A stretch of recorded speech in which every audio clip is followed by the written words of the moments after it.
to the end of we're just about coming to the end of storytelling season, traditionally in Haudenosaunee culture. In Haudenosaunee culture, traditionally, winter is the time for stories. And we only tell stories during the winter traditionally because we say that sometimes when we're telling a story, if we're telling an animal story that's really interesting, well, some of those animals might listen in. Some of those squirrel moms and those duck moms and those bee moms that should be busy doing their work. Well, maybe they won't be working. They'll be listening to their story and we'll be keeping them from doing their job. So traditionally, we wouldn't tell stories unless it was winter time. And I don't know how many of you in upstate New York, like me, sometimes have trouble appreciating all of the snow that we get all winter. But if you're a mom, which I am not, but if you are a human mom, you know how exhausting it is to be a mom, to give birth, to feed your children, to care for your children. And we acknowledge that Mother Earth is doing that every single day. And not just for one baby or two babies or three babies, but just think of the millions and billions and trillions of babies that every single day, no matter what we throw at her, right? Doesn't matter if we cause pollution. It doesn't matter if we take more than we need. Whatever we do, Mother Earth loves all of her babies, plant babies, animal babies, human babies, so much that she is continually providing for us. And we say that we know, like every mom, Mother Earth gets tired. So when she gets tired, there are two twins, twin brothers from the north and the east. And when Mother Earth gets so tired, those twin brothers, they come and they bring a thick, warm blanket of snow. And they cover Mother Earth and they give her a chance to rest. And when Mother Earth has sufficiently rested, two more twin boys from the south and the west, they bring warm winds that slowly and gently remove that white blanket of snow so Mother Earth can wake up and start her work again. And I think about that, especially this time of year when the snow starts to melt and we're looking so forward to spring, but then another snow comes and we get that little inch or two, and then it's kind of that dance back and forth, because I'm sure you, like me, have had days where you didn't really want to get out of bed, especially when it was chilly, and oh, those covers were so warm and cozy that you really didn't want to jump out. And Mother Earth feels the same way. So I think that it's so good as women, when we do the women's dance in Haudenosaunee culture, the social dance for women's dance. When you see that at a gathering, all women are joining in from all cultures. It doesn't matter if you know how to do the steps. It doesn't matter if you've ever done it before. You dance in a counterclockwise motion, which is the direction of life for the Haudenosaunee people. And you dance so that you are just sliding your feet along the ground. And we say that you're massaging Mother Earth's back. And you're giving Mother Earth that massage, and your feet are getting all of that energy up from her. And when we do that dance, you're dancing for Mother Earth and for human moms, but as I said, also for plant moms and animal moms and all of the women and women's energy that keeps tradition going, that keeps the cycle of life going, whether we are women in body, whether we are moms in body or moms in spirit. It doesn't matter. That loving care that we bring to our community is so important. And remembering that we can bring all of that back to thanking Mother Earth, to thanking Grandmother Moon, to thanking Junhekwa, our life sustainers, the three sisters, corn, beans, and squash, who are the leaders of our garden. And so when we can't always, maybe some of us weren't blessed with physical families on matrilineal lines that we feel that we can draw strength from. Some of us, for whatever reason, are disconnected from that. We don't know our physical, biological motherings down the line, but that doesn't make womanhood and motherhood and feminine energy and love any less powerful. So I just want to remind you to give gratitude to yourself and give gratitude to Mother Earth and give gratitude to everyone who, male or female, who has mothered you in any way throughout your lives to bring you to who you are today. Because that is so important to have that strength, I believe, to move forward. So I acknowledge that, because we talk so much about a mother's love, and yes, a mother's love can be a wonderful thing, but I don't want anyone to ever feel left out because for whatever reason, they don't feel that connection in maybe the same way other people have been blessed with. But that doesn't mean that we're blessed any less. We're just blessed differently. So all of you are blessed and all of you are a blessing. And that's so important to remember. Thank you. So.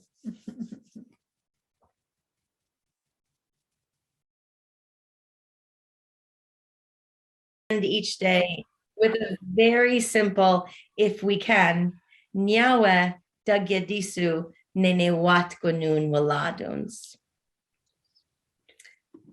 Sego zewaguego, Stephanie Youngyats, Skenetadi Ganagale, Gana Johalege Giundeli Wyanstaqua Neganyaga Haga, Nyawe Haskeno.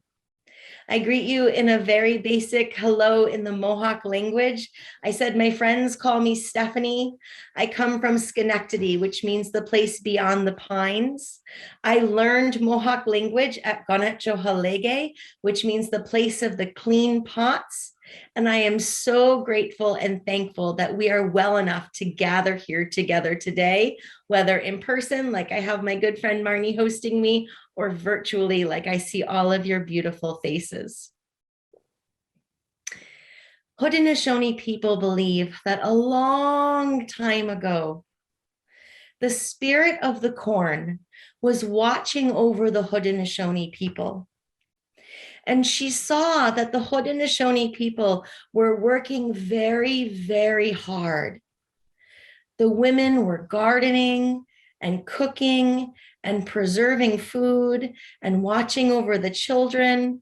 And the men were making tools and hunting, and they were making clothing, and they were weaving baskets. And the spirit of the corn saw the Haudenosaunee people working so hard and said, I really wish that I could do something to make their job seem easier. So the spirit of the corn went to St. Gwayat-Disu, our creator, and said, I really want to help St. Gwayat-Disu. Can you tell me what I can do to help the Haudenosaunee people's day be a little bit brighter and their work seem a little bit easier? And St. Gwayat-Disu looked at the spirit of the corn and said, oh, you already do so much for the Haudenosaunee people. You are one of Junhekwa, the three sisters, our life sustainers. You are one of the leaders of the garden, along with beans and squash. You're already doing so much. Are you sure you want more responsibility? Yes, said the spirit of the corn. I want to do anything I can to help the people. So Sungwait Disu thought about it and said, I have an idea. I will take your husk and I'll wrap and I'll fold and I'll tie and I'll wrap and I'll fold and I'll tie and I'll braid and I will make a doll. But when Sungwait Disu does something, he sometimes does it big. So he didn't make a little doll or a medium doll. He made a doll that was as big as you and me. And then he gave that corn husk doll some very, very special gifts. He gave corn husk doll the ability to walk and talk and sing and dance and even to tell stories. But, said Sungwait Disu, with these gifts will come great responsibility. You will go from village to village. You'll gather up all of the children and you'll sing songs and you'll dance and you'll play games and you'll tell them stories. And while you are keeping the children safe and entertained, they will have so much fun that they will laugh. And when the adults hear the children laughing, they will remember why they're working so hard. It's for the children, and so their work will seem easier. Oh, said Corn Husk Doll, that's a wonderful job. I can't wait to do it. I'll run right away. And she did. She got to the first village and she gathered the children and they sang and they danced and they played and she shared stories. And when it was time for her to go, they all gathered around her and they said, Nyawa Goa, thank you, Corn Husk Doll. We had so much fun. And did you know you are so beautiful? Beautiful, thought Corn Husk Doll. Well, that wasn't something that had crossed her mind before.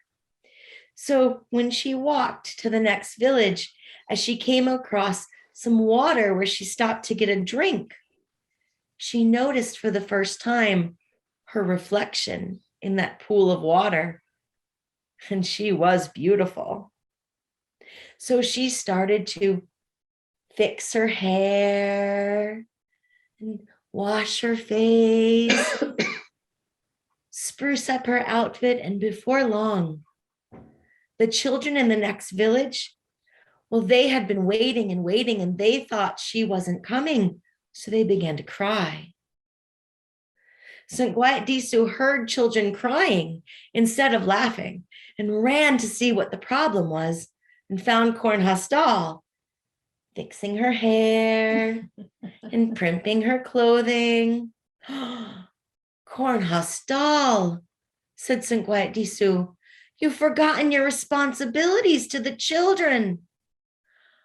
Oh, said Corn Husk Doll, I am so sorry. It will not happen again. She ran as fast as she could to the next village. She gathered all of the children. They sang songs and played games, and she told them stories, and they had a wonderful time, and they were laughing. And when the adults heard the laughter, they remembered why they were working so hard. It was for the children. And hearing that laughter made their job seem easier. And when it was time to go, everyone gathered around her and said, Nyawa Goa, Corn Husk Doll, we hope you'll come back again. You are welcome anytime. And we want you to know we think you're very beautiful. Oh, Corn Husk Doll, she had forgotten about that. She ran to the next village, but on the way, she found a pool of water where she stopped to get a drink. And again, when she saw her reflection, she started fixing her hair and splashing some cool water on her face and adding some beadwork to her collar. Again, the children in the next village started crying because they thought she wasn't coming. Sungwait Disu heard those children crying instead of laughing and ran right down to find Cornhostal neglecting her responsibilities. Oh, Cornhostal, the children. I'm so sorry, St. Sue. I promise it won't happen again. It better not happen again, said St. Sue, because if it does, I may have to do something about it. Well, this didn't happen 2 or 3 more times. It happened many more times until one village, when everybody enjoyed her songs and dances and stories, and when they gathered around her, they said, Nyawagoa, thank you so much. We loved having you. And we want you to know that no matter what, Cornhostal, don't you worry. We still think you are so beautiful. Well, Cornhostal didn't understand. That sounded a little strange, but she hugged them goodbye and she waved and she started running to the next village. But of course, she had to stop and get a drink of water. And when she leaned over to not only get that drink, but of course, check her beautiful face, she saw nothing. Her reflection was gone. St. Sue had taken her beautiful face as a reminder that we should put on clean clothes and brush our hair and try to find matching socks and do our very best to put on a good appearance for one another. But when we start caring more about the outside than on the inside, not so good things happen. And when we forget our responsibilities and the fact that St. Sue has given us our gifts, not only for ourselves, but to share with our community, bad things can happen.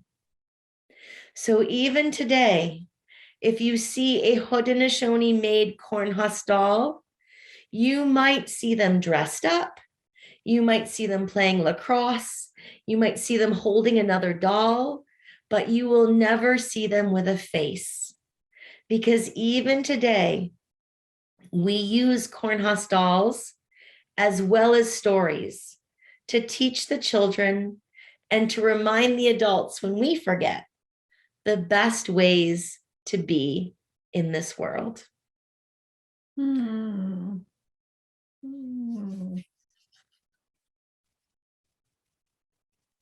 Nyawagoa.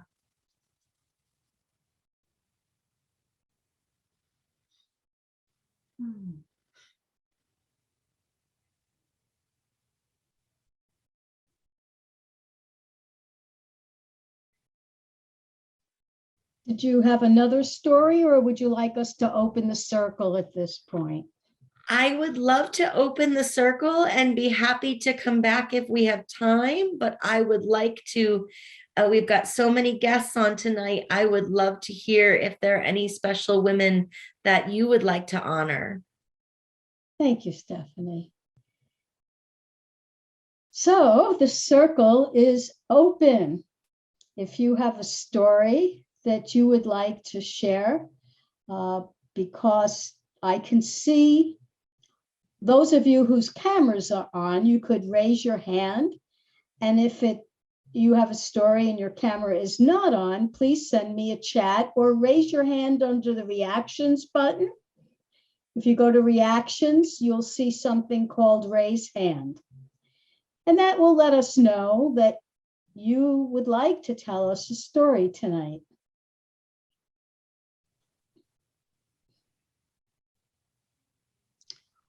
I'm sure that each of us has a woman in our life, or a woman in history, or a woman from our tradition that we admire and want to share.